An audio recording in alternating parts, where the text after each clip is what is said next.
반갑습니다. 당사자 연구는 꼭 정신과적 고생뿐 아니라 우리가 일상에서 가지고 있는 우리의 고생에 대해서 함께 나누고 그걸 통해서 이제 내 고생을 다시 보게 되는 그런 연구 방법인데요. 우리가 처음에 하기 전에 우리들의 약속을 정해요, 선생님. 당사자 연구 시간은 우리가 야, 너 그래서 안 되지. 너 그건 네가 잘못하는 거지. 이렇게 하는 게 아니라 그분의 이야기를 전적으로 그냥 다 저희가 들어주는 시간인 거예요. 그래서 오늘 이제 우리 경양기 선생님은 이제 조연의 어려움이 있으시다고 병원에서는 진단을 그렇게 받으셨어요. 근데 이제 당사자 연구에서는 자기의 고생에 자기가 이름을 지어요. 외로움이 싫은 텔레파시 의존형이라는 자기 고생 이름을 지으셨어요. 경양기 선생님. 선생님이 처음 정신과적 고생이 찾아온 게 몇 살쯤이셨죠? 그때가? 고3이었는데 약은 3학년. 22살 때부터 먹었어요. 네네. 어려움은 고등학교 3학년 때부터 있었지만 실제로 병원에 가신 거는 22살이었다는 거죠? 네. 이때 어떤 어려움이 있으셨는지 혹시 이야기해 주실 수 있을까요? 그때는 학교가 멀어서 다니면서 수업을 좀 못 들었어요. 수업에 집중이 안 되셨다고 그랬죠? 네. 학교도 멀기는 했고 일단 학교가 멀었어. 그리고 수업을 들었는데 수업에 집중을 할 수가 없었어요. 그 당시 칠판도 잘 볼 수가 없었다고 선생님이 그렇게 표현하셨는데 그러셨죠? 네. 그러면 그 당시에 뭔가 어떤 소리를 듣거나 뭐 어떤 이미지를 보거나 뭐 이런 고생이 있으셨을까요? 그런 건 없었고요. 그런 게 없었음에도 불구하고 약간 친구들 간에 네. 대화하기가 힘들었어요. 그 친구들은 다 저한테 마음이 열려 있는데 네. 제가 이 마음이 열리지가 못하겠더라고요. 내가 걔네들하고 소통이 잘 안 되니까 선생님 쪽에서 먼저 친구들하고 이렇게 과리를 아니 좀 선생님이 아니라 친구들 간에 그러니까 경양기 선생님과 친구들 사이에서 경양기 선생님이 친구들하고 거리를 좀 두게 되셨다는 거일까요? 네, 네. 친구들과 대화가 안 되고 친구들과 거리를 두었고 이전에 선생님의 학교 생활은 어떠셨을까요? 그때는 굉장히 명랑하고 쾌활했고 적극적이고 그랬어요. 학교에서 나는 명랑하고 그 이전에는 쾌활하고 적극적인 아이였다. 적극적이고 네. 네, 그 정도. 친구들하고 관계는 어떠셨을까요? 친구들은 저보다 1살 위라서 선생님이 빠른이어서 네, 그래서 빨리 입학하셨죠. 저를 이렇게 수용하고 좀 인내심을 갖고 저를 기다려줬는데 제가 고3 때부터 힘들었던 거죠. 그러면 선생님이 이렇게 친구들과 잘 지내다가 그런 것들을 다 못하게 되면서 또 집도 멀리로 이사 가시게 됐었죠. 이 당시에. 네. 집은 이제 서울에서 사시다가 학교는 계속 서울로 다니신 거죠? 이때. 네. 네. 선생님이 어려움이 있는 것을 가족들이 이제 보고 경양기 선생님의 건강을 위해서 조금 좋은 곳으로 이사를 가는 게 좋겠다 이렇게 가족이 결정을 해서 용인으로 이사를 가셨다고 해요. 이때는 어땠어요, 선생님? 여기에서는 선생님이 같이 이렇게 마음을 나눌 만한 누가 있었어요, 주변에? 없었어요. 없으셨구나. 선생님이 이렇게 본인에 대해서 연구해 오신 거를 이렇게 보면 너무 외로웠다 이렇게 쓰셨어요. 이 당시에 선생님한테 가장 힘든 거는 선생님을 외롭게 했던 외로움이었죠. 근데 이런 상황에서 최초로 텔레파시가 찾아오게 되죠, 선생님. 찾아오기 전에 선생님이 먼저 갔었죠. 아니 그 얘기는 하고 싶지 않고요. 그 얘기는 빼요. 예. 그 이민우 배우 얘기는 해도 될까요? 네. 네네. 이런 상황에서 선생님한테 1994년에 처음으로 거실에 있는 TV에서 텔레파시를 받게 되시는 일이 네. 생기죠. 예. 집에 있는 거실 TV에서 여러분 이민우 배우 다 아시죠? 이민우 배우가 선생님을 헐뜯고 막 이런 얘기가 나왔다 그랬죠. 집중 공략하듯이 막 해코지를 하듯이 정신적으로 괴롭히더라고요. 이전에 선생님이 혹시 이민호 배우를 네. 좋아하셨을까요? 아, 좋아한 게 아니라요. 네. 저랑 나이가 같아서 아. 그때 당시에 고3 수험생으로 드라마에 나와갖고 네네. 제가 굉장히 눈여겨봤거든요. 네, 그리고 제가 좀 텔레비를 보면 그 안에서 연기자들이 잠깐 이렇게 눈 쳐다보는 그런 시선이 있어요. 그래갖고 그 이민우가 아마 그걸 느끼고 그랬었어요. 그때 네. 그랬던 걸로 기억해요. 그 드라마를 보면서 그런 시선들을 조금 의식을 했었는데 그때는 그렇게 정신적으로 뭔가 선생님한테 느낌을 주지 않았다가 본격적으로 한 날 이민호 배우로부터 텔레파시가 오기 시작한 거였죠. 네. 그래서 이때 이제 선생님이 최초로 텔레파시를 만나게 되는 일이 생겨요. 근데 이제 텔레파시가 오는 거를 선생님은 어떻게 알아차리신다고 그러셨죠? 느낌으로. 느낌.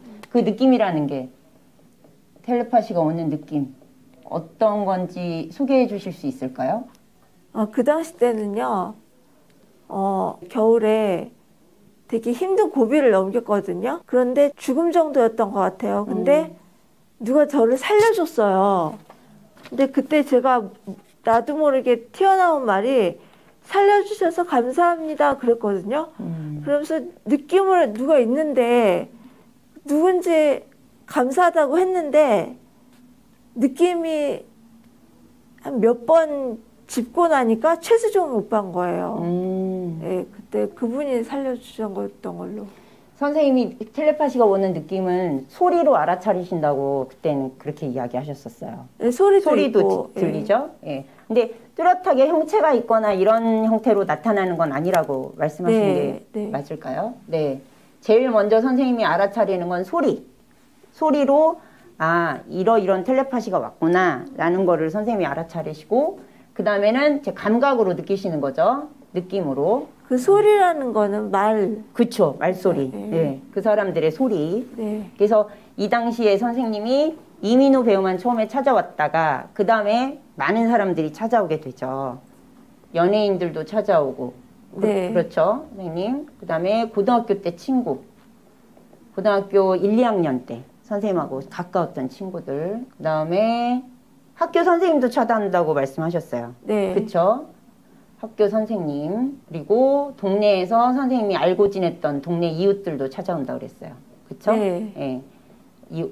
동네 이웃 오빠들도 있었고, 언니들도 있었고, 네. 예, 그 앞에 공사하던 그 아저씨도 계셨었고, 그래서 이렇게 찾아오는 텔레파시는 선생님과 평소 친분이 있었던 사람들도 있고, 전혀 친분이 없는 그런 대상들도 찾아와요. 그래서 이 당시에 선생님한테 왔던 텔레파시들은 굉장히 호의적이었다고 이야기하시더라고요. 그리고 이 텔레파시들은 선생님에 대해서 어떤 거를 알고 있었죠? 제가 겉으로는 겉모습이나 말하는 걸 받아들여주고 잘 관심 가져주고 깊게는 생각하는 것도 터놓고 그럴 정도로.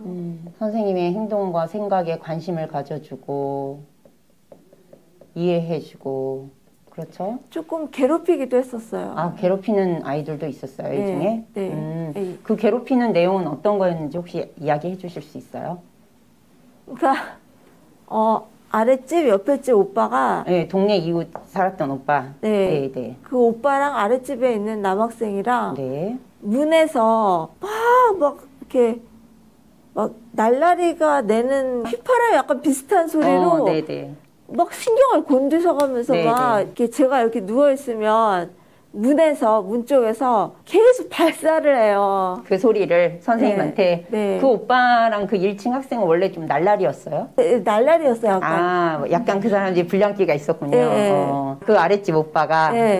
그 오빠 잘생겼다고 그랬잖아요. 그 오빠는 잘생기지 않았어요? 네. 아쉽네요. 주로 잘생긴 연예인들이 많이 찾아오시는데 그 오빠는 또 잘생긴 오빠가 아니었군요. 잘생겼어요. 그 오빠도? 잘생긴 오빠가 이제 선생님 누워서 쉬려고 그러는데 자꾸 소리로 선생님이 신경을 자극을 했군요. 네.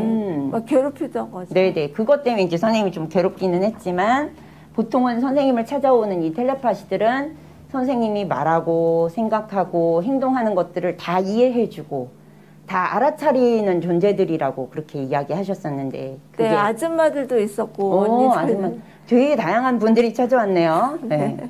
근데 이제 이 당시에 선생님한테 어떤 일이 있냐면 어머니가 그쵸? 어머니가 교회를 열심히 하셨는데 좀 이단 이런 종교의 어머니가 심취해 계셔서 선생님을 데리고 교회를 갑니다. 그쵸 선생님? 교회 가서 뭘 받게 했죠? 안찰기도. 네, 안찰기도. 안찰기도가 뭔지 아세요? 이렇게 귀신을 쫓는다는 명목하에 머리부터 등이며 막 다 이렇게 사람을 때리면서 기도하는 기도예요. 네. 그러면서 이제 사람들이 선생님이 만나는 텔레파시에 대해서 뭐라고 얘기했죠? 귀신아 물러가라. 귀신아 물러가라.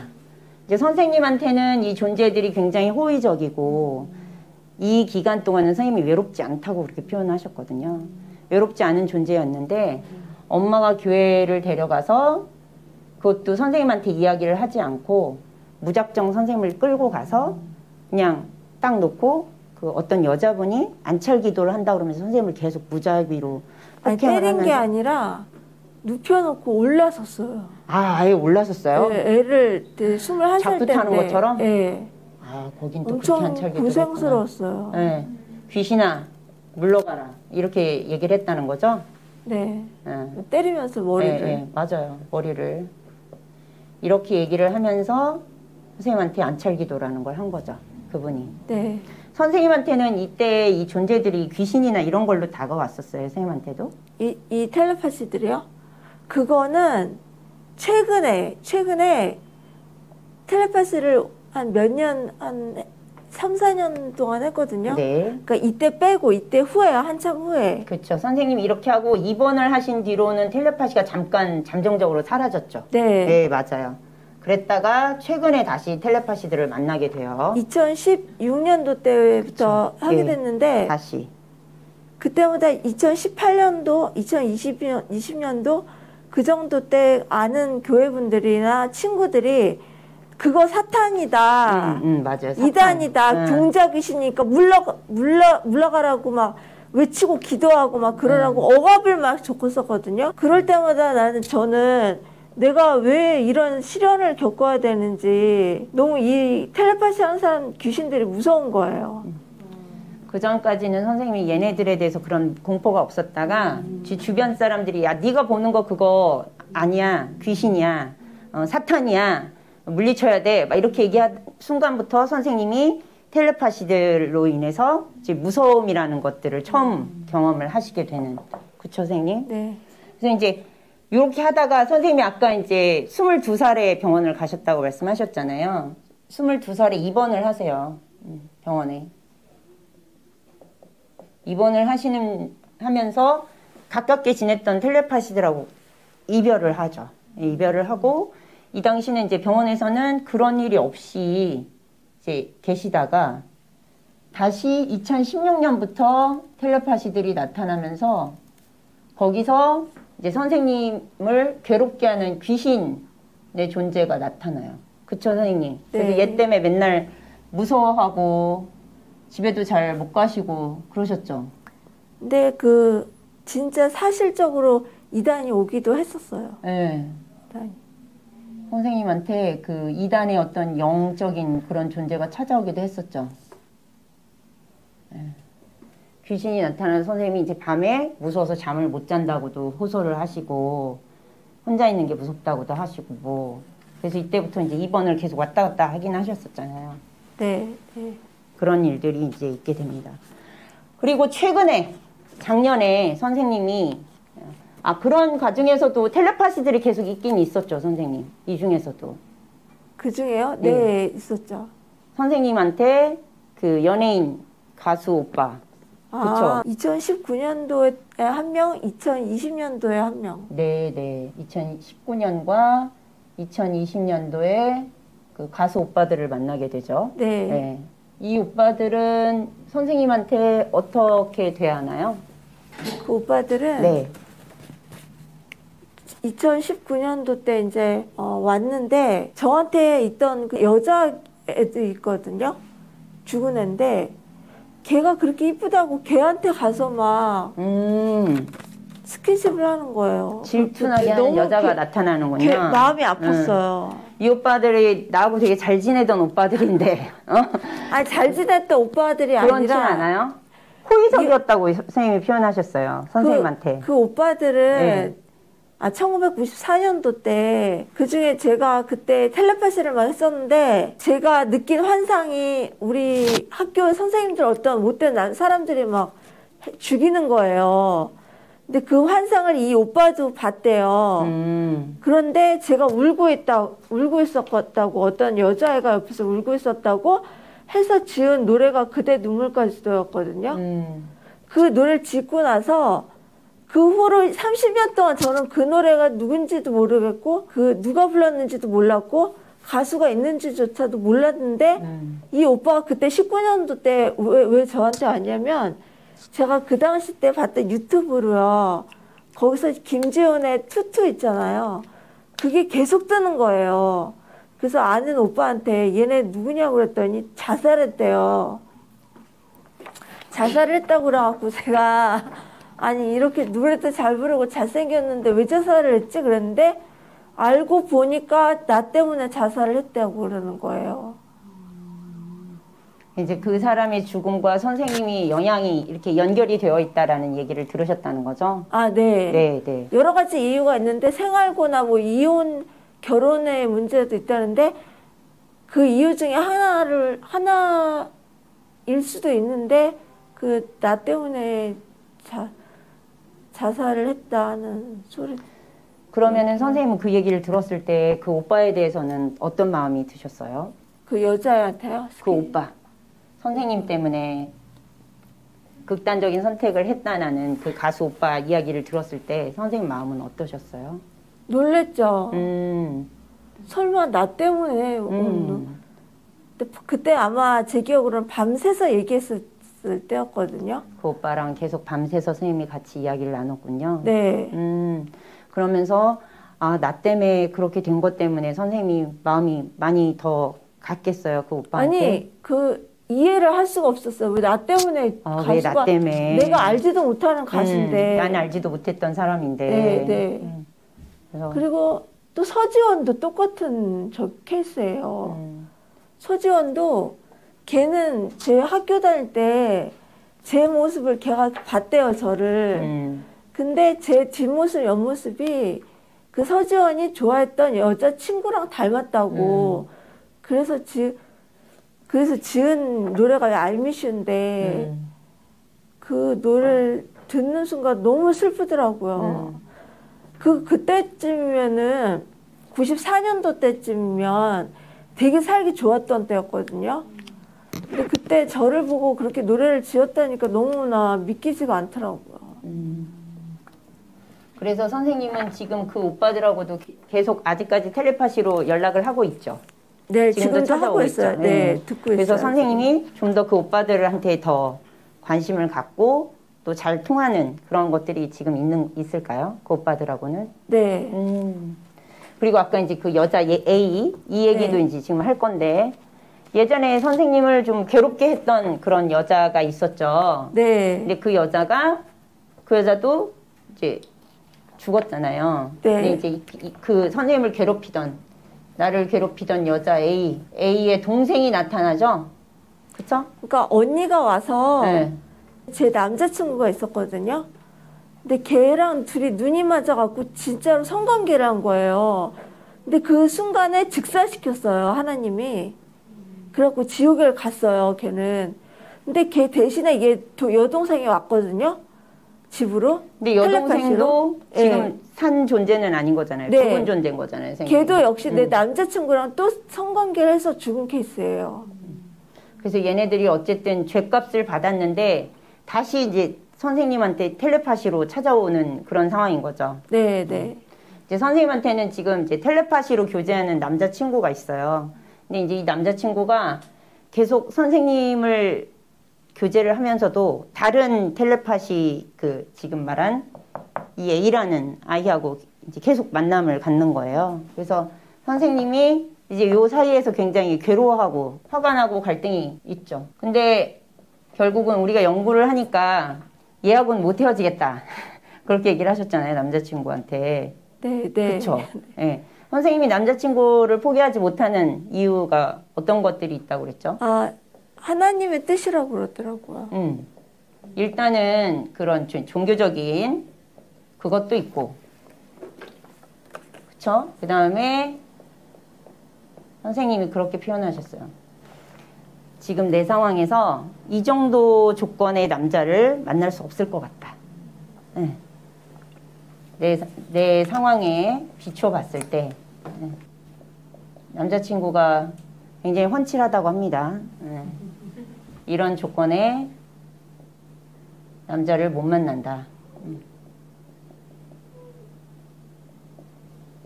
그리고 이제 선생님이 그 연인 간에 이제 은밀하게 서로 주고받을 수 있는 그런 감각도 지금 남자친구 텔레파시로부터는 이제 느껴지는 거예요.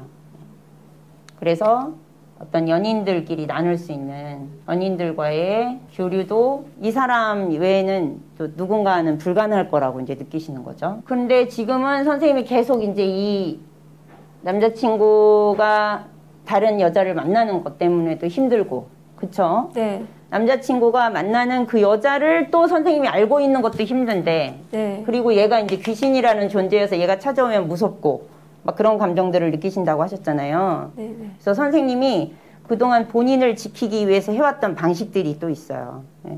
내가 나를 지키기 위해서 했던 방식들. 어떤 것들을 했었죠, 선생님? 작년에. 어떻게 하셨죠? 작년에요? 네. 작년에 정신과 입원하셨었잖아요. 아, 네. 네. 거의 1년 가까이 입원을 했다 오셨어요. 혼자 있으면 계속 찾아오는 건 통제가 안 되고, 이제 두렵고, 뭔가 선생님이 마음을 좀 이렇게 편하고 이지할 수 있는 그거를 찾다가, 지금 이제 선생님이 한국에 혼자 사시거든요. 가족들이, 그쵸? 남동생, 예, 미국에 살고 있고, 네. 부모님은 안 계시고. 아빠가 미국에서 돌아가시고. 엄마는 요쯤에 돌아가셨어요. 네. 그쵸. 요렇게 했을 때 이제 선생님 갑작스럽게 엄마가 급작스럽게 돌아가셨어요. 그리고 이제 아버지는 동생하고 미국으로 가시고, 이제 선생님은 이제 한국에 혼자 남겨지면서 이제 이런 일들을 겪으시게 되는 거예요. 그래서 나한테 좀 안전하다고 생각하는 곳으로 피신을 가신 거예요. 정신과 입원을 하셨고, 또 사람들이 보기에는 좀 좋은 방식으로 보여지지는 않지만 이제 내 감정을 온전히 이렇게 드러내는, 평소에는 텔레파시들하고만 지내면서 텔레파시한테 화를 내고 막 속상하게 소리를 지르고 이렇게 했다면, 이제 사람들 사이에서 선생님이 감정을 드러내는 방식으로 또 표출을 하세요. 폭발을 해서 야, 나 지금 되게 예민해, 나 지금 힘들어, 이런 것들을 이제 표현하기도 하시고, 이제 이런 것들을 했어요. 근데 이제 이런 선생님의 연구를 쭉 듣고는 동료들이 제안을 한 거예요. 양 선생님이 선생님한테 뭐라고 얘기했죠? 양 선생님이? 네. 그 남자가 사랑하는 게 아니다, 언니를. 그렇지. 네. 사랑하면은 딴 여자한테 갈 수가 있냐. 네. 그래갖고 저보고 헤어지라고. 네, 맞아요. 근데 저 같으면 이제 입장을 바꿔서 놓으면 어떻게 헤어져요? 좋아하는데. 쉽게 나오지 못하겠. 여기 이제 삼각관계가 되게 오묘한 게, 선생님은 아직까지 남자친구를 굉장히 좋아해요. 내 남자친구한테 다른 여자를 만나지 마라, 이렇게 얘기하면 알겠어 라고만 얘기를 한대요. 안 만날게 이렇게 얘기 안 하고 알겠어 이렇게만 얘기하고, 이 여자도 남자친구를 좋아하는 마음이 있대요. 그래서 이제 남자친구가 이제 이 여자가 안 만나려고 이제 애씀이, 경영기 선생님이 걔한테도 얘기를 한 거예요. 너가 만나지 마라. 너 때문에 내가 괴롭다. 이렇게 했는데 남자친구가 찾아가면 그 여자도 좋아하는 마음이 있으니까 다시 이제 둘이 만나. 그런 거를 선생님은 텔레파시로 다 느끼고 아는 거죠. 얘네들이 만난 거, 얘네들이 생각하는 거, 이런 것들이 이제 선생님은 다 알아차려지는 거고, 또 선생님이 이렇게 있을 때도 선생님을 힘들게 했던 존재들이 우리가 지금 이렇게 얘기하는 것도 알아차릴까봐 좀 두려워하는 마음이 계속 있으세요. 그 소리를 그 사람이 들을까봐 걱정돼요. 그리고 선생님한테 찾아와서 걔네들이 막 뭔가 하소연을 하거나 괴롭히거나 이제 이런 것들이 계속 있는데 우리 동료 선생님이 이제 그런 얘기를 한 거예요. 이 남자의 사탕발림에 넘어가지 마라. 너를 좋아하는 게 아니다. 근데 이제 그 남자가 계속 먹이사슬을 주는 거죠. 예, 관심을 끊어내지 못하게 난 너 좋아해.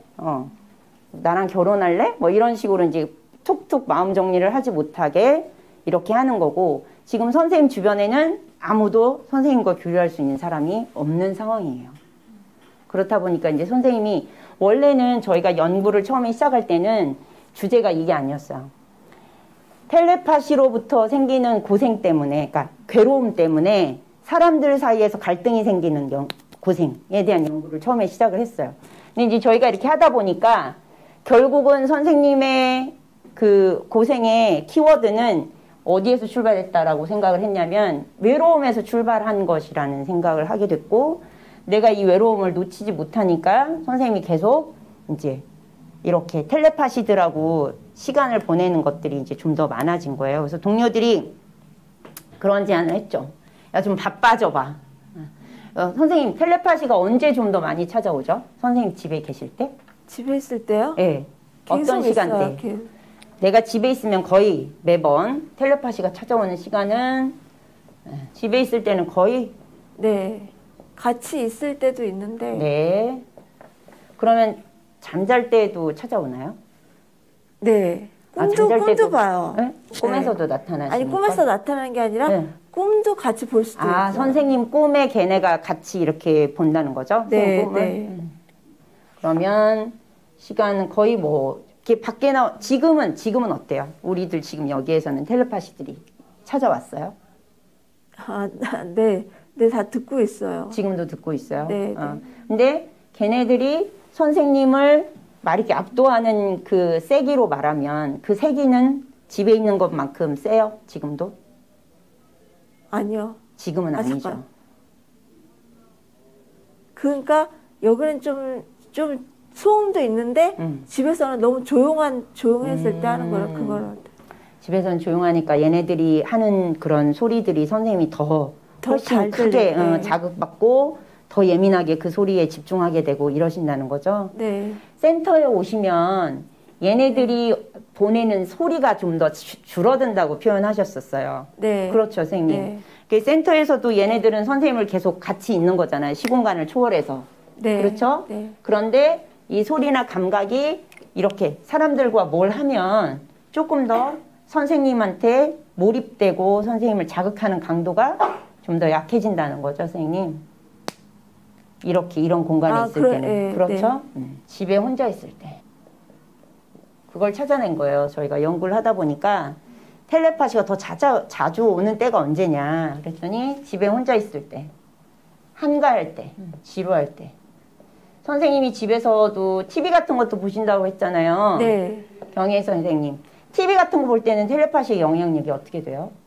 같이 봐요. 같이 보죠. 네. 네. 근데 선생님이 같이 보더라도 걔네한테 막 영향을 받아요? 걔네 때문에 감정이 요동쳐요? 네, 그럴 때도 있어요. 그럴 때도 있어요? 네. 그래도 선생님이 재밌게 보는 TV를 볼 때는 별로 신경 안 쓰신다고 표현도 하셨어요. 그런가요? 그러니까 있는 장소가 한 3-4명은 부엌 쪽에 냉장고 뒤에 있으면서 말씀 안 하고 싶으시면 안 하셔도 돼요, 선생님. 네, 거기서 이제 저한테 관심을 갖는다는 게 여자애들이 막 치치거리면서 시샘하듯이? 네. 뭐 이런 소리? 네. 뭐 이런 거? 제가 TV를 보면서 막 재밌게 보면서 웃는다, 웃고 그러면 거기서 이제 약간은 이렇게 추임새를 넣는군요, 네. 걔네가. 뭐 이런 거? 치치거리면서 뭐가 재밌다고 저렇게 웃어? 뭐 이런 거? 그런 느낌이에요? 네. 그런 느낌으로 부엌에 포진해 있는 애들이 있고 또 선생님 침실에서 같이 있는 애들은 이제 이 오빠들은 같이 보면서 같이 그냥 봐주기만 해요. 오빠들은 그냥 같이 시청을 해주고 네. 그렇게 지금도 이제 여전히 텔레파시들 중에는 선생님한테 호의적인 텔레파시들도 있고 선생님한테 의지가 되고 힘이 되는 텔레파시들도 있는 거예요. 근데 이제 그렇지 않은 텔레파시 때문에 선생님의 일상들이 계속 어그러지니까 동료들은 이제 이런 것들을 발견하고 뭐라고 얘기를 했냐면, 좀 바빠지게 하면 어떨까요? 라고 제안을 한 거예요, 동료들이. 좀 바빠지면 좋겠어. 동료들이 자기들의 경험을 나눌 때, 나는 내가 뭔가 재밌는 거를 몰입해서 할 때는 모르겠더라. 어떤 동료는, 나는 YTN 뉴스를 보니까 그때는 이렇게 환청 씨의 영향을 좀 적게 받더라. 어떤 동료는, 나는 목욕탕에 가서 이렇게 쫙 목욕을 하고 집에 와서 쉬면 그럴 때는 이제 환청의 그 몰입도가 좀 약해지더라. 막 이런 얘기들을 하고, 어떤 동료는 네가 재밌어 하는 걸 해봐. 나는 그게 만화책이야. 아니면 내가 굉장히 재밌게 보는 태조, 요즘에 뭐 띠띠띠 이런 드라마를 하잖아요. 그 드라마를 막 몰입해서 본다. 이제 이런 제안들을 하면서 선생님한테 좀 바빠지게 할 수 있는 걸 해봤으면 좋겠어. 라고 얘기를 했어요. 그리고 너를 소중히 여기면 좋겠어. 라고 얘기를 해줬어요. 왜냐면 누가 봐도 물론 경양기 선생님도 이렇게 연인으로서 남자친구에게 애정이 있지만 누가 봐도 너에게 상처를 주는 그런 남자친구를 정리를 하려면 넌 지금도 괜찮은 사람이니까 네가 그거를 좀 알아차렸으면 좋겠어 해서 동료들이 이제 그런 제안을 하고, 선생님이 그래서 취업에, 예전에는 직장도 다니셨었거든요. 취업에 도전해 보기로 하셨어요. 그래서 지난주 금요일날 면접을 다녀오셨죠? 네. 네. 내 면접 결과가 어떻게 됐나요, 선생님? 별로 좋은 결과가 아니었죠. 네. 네, 불합격. 네. 거기서 선생님이 가지고 있는 그 병원에서 주었던 진단명만 보고 채용이 어렵겠습니다라고 한 거예요. 선생님을 경험해 보지도 않고. 단순히 그 갖고 있는 진단명 때문에. 그리고 오랜 기간 정신과를 입원했다가 퇴원하신 지 얼마 안 되신 분이라 증상 조절이 안 되는 거 아니에요? 라고 생각을 한 거예요. 보호 입원이 아니었죠. 선생님이 자의로 입원하신 거였었죠. 그거는 그 텔레파시 했던 오빠가 네. 얘가 귀신이니까 당장 병원 가서 네. 입원을 해라. 피하라고 얘기해줘서 네. 얘가 귀신이니까 너 힘들게 할 수도 있으니까 병원으로 피해 라고 해서 병원으로 가신 거였어요. 네. 그래서 병원 입원하셨다가 올해 이제 퇴원하셔서 다시 센터로 오신 거였잖아요. 그래서 바빠지면 좋겠다 해서 이제 취업 도전을 해보기로 하셨고요. 이거는 캠페인을 벌여보기로 했어요. 부서에서 선생님이 이렇게, 난 되게 소중한 사람이에요. 나는 사랑받을 수 있는 사람이에요. 나는 멋진 사람이에요. 이렇게. 그래서 선생님을 알고 있는 텔레파시들한테도 그 얘기를 알아차리게, 그리고 동료들도 같이 격려를 해주고 선생님 스스로도 자기 메시지를 줄 수 있게 이제 그렇게를 도전해 보자고 이야기를 했죠, 선생님. 그래서 이제 얘는 아직 시도를 안 해봤고요. 그쵸? 취업 도전은 앞으로도 계속 선생님이 혹시 취업 도전하는 거는 지속하실 생각이 있으실까요? 네. 파이팅. 네. 그렇게. 그래서 지금 이제 선생님과 우리가 연구한 거는 이제 여기까지 연구를 진행을 했고요. 선생님이 이제 연구를 하면서 실은 이제 이런 이야기들은 원래는 다 오픈하지 않으셨던 이야기였는데 연구를 하면서 공개를 하셨고, 여기 오시기 전에도 내가 이거를 가서 얘기를 하는 게 맞을까요? 라고 이제 굉장히 고민하셨어요. 그럼에도 불구하고 동료들도 할 수 있다 이렇게 격려를 해주셨고, 선생님도 용기를 내서 이제 이렇게 오시게 된 거예요. 이렇게 정리를 해보면 그분도 본인이 이야기한 거에 대해서 한 번 더 확인하게 되고, 우리도 이게 맞는지 아닌지 여쭤보면서 다시 정리를 해갈 수 있는 상황들이 되는 거죠. 저희가 마무리를 해도 될까요?